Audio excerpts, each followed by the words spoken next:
Bir nüvəli somatik hüceyrəsində olan autosom xromosomlarının sayının azalması ardıcıllığını müəyyən edin.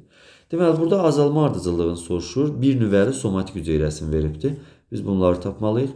Ev pişiyində olan xromosomlar 38 dənədir. İnsanda bilirik 46 dənədir. Drozofil milçəyində 8 dənə olurdu. Ev toyuğunda da 78 dənə xromosom olacaqdır. Hər birinin somatik hüceyrəsi olduğu üçün 2 en sayda xromosom, diploid xromosomlarından söhbət edirik biz.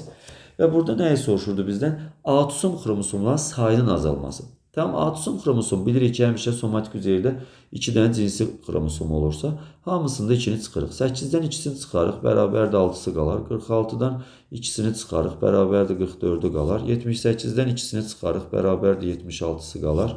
38-dən 2-sini çıxarıq, bərabərdə 36-sı qalır. Deməli, azalması ardıcıllığı ilə deyirsə əgər, yəni azalan sıra ilə deyirsə, birinci nədən başlayacağıq? Böyükdən başlayacağıq. Yəni 3, 76 gəlir birinci, bilirsiniz, azalma deyir. Sonra insan gələcəkdir 2, çünki burada 44 dənə xromosom vardır. Sonra gələcəkdir ev pişiyi 1, 36 dənə xromosom vardı. Sonra da drozofil gələcək 6 dənə xromosom olacaqdır. 4-cü. 3, 2, 1, 4 şəklində azalacaqdır.